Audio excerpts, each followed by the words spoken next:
Hello students, आज का हमारा टॉपिक है सेट बिल्डर फॉर्म। मीन्स हम किसी भी सेट को बिल्डर फॉर्म में कैसे लिख सकते हैं। ये काफ़ी ज़्यादा कन्वीनियंट तरीका है जिसका यूज हम बड़े बड़े सेट्स को बिल्कुल शॉर्ट फॉर्म में लिखने के लिए करते हैं। और आप रोस्टर फॉर्म में किसी भी सेट को लिखेंगे, ठीक है, तो उसमें आप ज़्यादा एलिमेंट शो नहीं कर सकते, लेकिन सेट बिल्डर फॉर्म का यूज करके आप बड़े बड़े सेट को काफ़ी अच्छे से, काफ़ी कन्वीनियंट वे में आराम से लिख सकते हैं। जैसे कि आप देख पा रहे हैं स्क्रीन पे, ये एक लाइन लिखी हुई है आपके पास।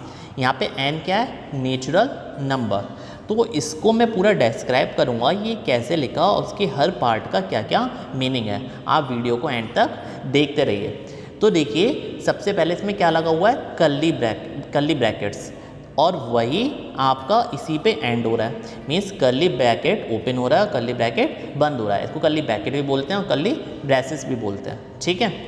तो इसमें आपके लिए फोकस करने वाली क्या बात है कि आपकी जो स्टार्टिंग हो रही है वो वेरिएबल से स्टार्टिंग हो रही है। क्या यहाँ पे हम वेरिएबल x ही लेंगे? और x वेरिएबल लेने के बाद क्या हम कुछ और वेरिएबल नहीं ले सकते? तो आप बिल्कुल ले सकते हैं। तो यहाँ पे x के लिए आप कोई भी वेरिएबल ले सकते हैं, y, z वगैरह आपकी इच्छा है। तो x is the element of n। ये क्या हो गया? Types of numbers. मीन्स ये पहला पार्ट हो गया। और दूसरा क्या है आपका? मतलब दूसरे पार्ट में आपको क्या दिखाना है कि ये इसकी रेंज क्या है। मीन नंबर कहाँ से लेके कहाँ तक के हैं, रेंज ऑफ नंबर्स। तो पहला आपका क्या है? टाइप ऑफ नंबर्स, की नेचुरल नंबर्स हैं, रियल नंबर्स हैं, होल नंबर्स हैं, आप वो डिफाइन करेंगे। और सेकंड कंटेनर में, सेकंड पार्ट में आप ये डिसाइड करेंगे कि जो नंबर लेने हैं वो लेने कहाँ तक हैं। 2 से लेके 10 तक लेने हैं, 10 से लेके 13 तक लेने हैं। जो भी आपके पास जो भी क्वेश्चन हो उसके अकॉर्डिंग आप डिसाइड कर लेंगे। अब देखिए, जो ये लाइन खींची हुई है इसको हम क्या बोलते हैं?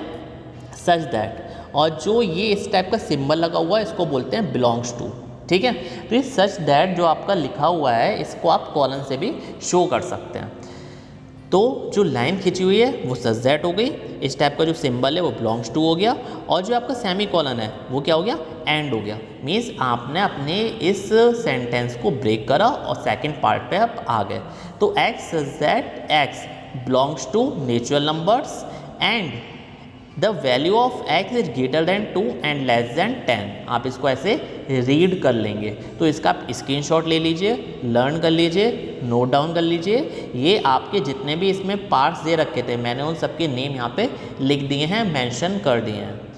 तो अगेन एक बार रिपीट कर लेते हैं कि x सच दैट x की वैल्यू ऐसी है, कैसी है कि x बिलोंग्स टू n, की जो x बिलोंग कर रहा है वो नेचुरल नंबर को बिलोंग कर रहा है। नेचुरल नंबर को बिलोंग करने के बाद एंड उसकी वैल्यू कहाँ से लेके कहाँ तक वेरी कर रही है। तो x की वैल्यू 2 से लेके 10 तक वेरी कर रही है। तो ये इसकी क्या हो गया? रेंज ऑफ नंबर्स हो गए। तो जो आपकी पूरी की पूरी फॉर्म कहलाएगी वो क्या कहलाएगी? आपकी सेट बिल्डर फॉर्म, ठीक है। अब देखिए, यहाँ पर आपने 10 लिखा, तो 10 की जगह आप क्या कोई और नंबर लिख सकते हैं? बिल्कुल लिख सकते हैं, अकॉर्डिंग टू क्वेश्चन। अब देखिए, आपने कोई भी एक एग्जाम्पल लिया एक सेट के अंतर्गत 1, 2, 3, 5। ये क्या हो गया? रोस्टर फॉर्म हो गया, ठीक है। ये रोस्टर फॉर्म में आपके कुछ एलिमेंट्स लिखे हुए हैं, तो कर्ली ब्रैकेट्स में बन देंगे। Okay, all right. नेक्स्ट, कितने एलिमेंट्स हैं इसमें? 5 एलिमेंट्स हैं। अब ये जो पांचों के पांचों एलिमेंट है वो किस कैटेगरी को बिलोंग कर रहे हैं? नेचुरल नंबर को, होल नंबर को, रियल नंबर को। जो आपको सूटेबल लगे वो आप लिख सकते हैं, क्योंकि नेचुरल नंबर तो ये है ही है, लेकिन रियल नंबर्स की कैटेगरी के अंतर्गत भी आ जाएंगे और इंटीजर्स की कैटेगरी के अंतर्गत भी आ जाएंगे। तो हमने क्या लिखेंगे इसको? x सच दैट x ऐसा है कि x belongs to n, x natural number को बिलोंग करता है। अब आपको रेंज लिखनी है, ये कहाँ से लेके कहाँ तक बिलोंग करता है, ठीक है। तो x इज लेस देन 6, आपने ये मेंशन कर दिया। जो x की वैल्यू है वो 6 से कम है। अब आप देखिए, यहाँ पे x की वैल्यू 6 से कम है, आपने मेंशन कर दिया। क्या आप यहाँ पे किसी और तरीके से लिख सकते हैं? जी हाँ, बिल्कुल लिख सकते हैं। आप क्या लिखेंगे? x is less than and equal to 5। तो आप 6 के लिए 5 लिख सकते हैं, लेकिन आपको लेस देन के सिंबल के नीचे इक्वल टू का साइन लगाना पड़ेगा। तो आपको रोस्टर फॉर्म में दे रखा था और आपने किस में लिख दिया? ये सेट बिल्डर फॉर्म में। 1 से लेके 5 तक आपको एलिमेंट दे रखे हैं और आपने उसको कैसे लिखा? जैसे कि मैंने आपको बताया था, सबसे पहले ब्रैकेट्स लगाएंगे, कोई भी वेरिएबल लेंगे, वेरिएबल का डिफाइन करेंगे वो किस कैटेगरी को बिलोंग करता है। x बिलोंग्स टू n या x is the element of n, x belongs to n या फिर x is the element of n। And the value of x is always less than 6 या is less than 6, फिर आप curly brackets को बंद कर देंगे। तो इस टाइप से जो ये सेट बिल्डर फॉर्म आपकी जो कन्वर्ट होके आ चुकी है वो किसकी है, जो आपको सेट दे रखा था 1 to 5 एलिमेंट्स का, उनका। अब देखिए जैसे कि मैंने आपको बताया, क्या आप इसको किसी और तरीके से लिख सकते हैं? जी हाँ, बिल्कुल लिख सकते हैं। तो आपने क्या लिखा, x such that x is the element of n and the value of x is less than and equal to 5। जो x की वैल्यू है वो आपकी 5 से कम है और 5 के इक्वल है। क्या इन दोनों में कोई डिफरेंस है? इन दोनों में कोई डिफरेंस नहीं है, क्योंकि 6 से कम वैल्यू क्या हुई, पहले वाले आपने जो सेट बिल्डर फॉर्म लिखा 6 से कम वैल्यू कितनी हुई आपकी 5। तो आप देख लीजिए सेट में लास्ट नंबर जो लास्ट एलिमेंट है वो 5 है। दूसरे वाले में क्या कह रहा है, या तो 5 होगी या 5 से कम होगी। तो 5 से कम सारी वैल्यूज कितनी हो गई, 1 से लेके 4 तक होगी। अब 5 भी हो सकती है, तो जब 5 भी हो सकती है तो आपने सेट में 5 भी मेंशन कर दिया। तो इस टाइप से ये तीनों एक ही चीज़ शो कर रहे हैं, ठीक है।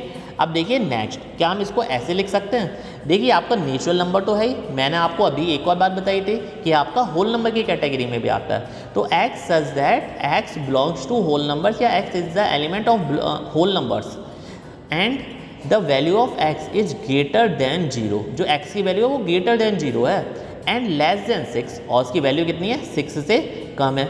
मतलब जो x की वैल्यू है वो 0 से तो बड़ी है और 6 से कम है। तो आप देख लीजिए आपने जो पांचों एलिमेंट लिखे वो इस लाइन को सेटिस्फाई कर रहे हैं, बिल्कुल कर रहे हैं। अब नेक्स्ट चीज़ देखिए, क्या आपने 0 लिखा, अब 0 की जगह आप इस टाइप से लिख सकते हैं, ये भी 100% सही है।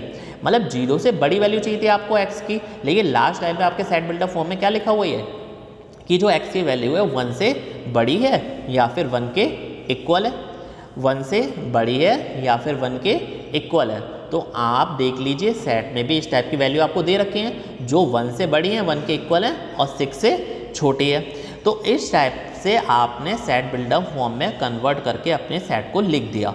और फाइनली आप ये कह सकते हैं कि ये जो चारों सेट बिल्डर फॉर्म आपने लिखे इनका मीनिंग सेम है, जैसे कि आपको टॉप पे जो सेट दे रखा था रोस्टर फॉर्म में उसके अकॉर्डिंग, ठीक है। तो आपके पास ये 5 तरीके हो चुके हैं।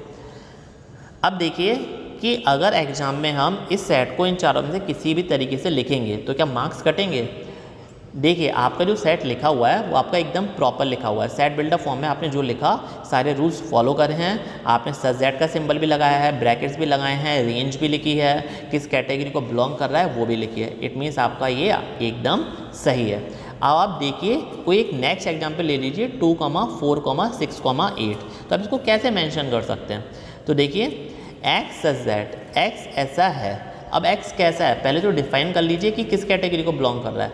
x बिलोंग्स टू e, मतलब ये कोई भी एक एलिमेंट है आपका, तो एलिमेंट तो है ही, लेकिन किस कैटेगरी को बिलोंग कर रहा है, इवन नंबर। ये आपका इवन नंबर है 2, 4, 6, 8, इसलिए आपने इवन नंबर्स लिख दिए e।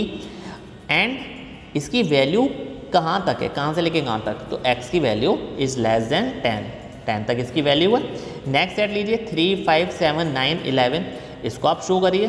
तो इसको आपको किस टाइप से शो कर सकते हैं वो आप देख लीजिए। अब वहाँ पे सारे आपके कैसे नंबर थे, वो आपके इवन नंबर्स थे, और ये सारे के सारे आपको नंबर्स कैसे प्रतीत हो रहे हैं, ये सारे के सारे नंबर्स हमको ऑड मालूम पड़ रहे हैं। तो आप क्या लिखेंगे, x सच दैट x ऐसा है कि x is the element of odd number, x belongs to odd numbers, 0 नहीं है, ये ऑड नंबर्स है।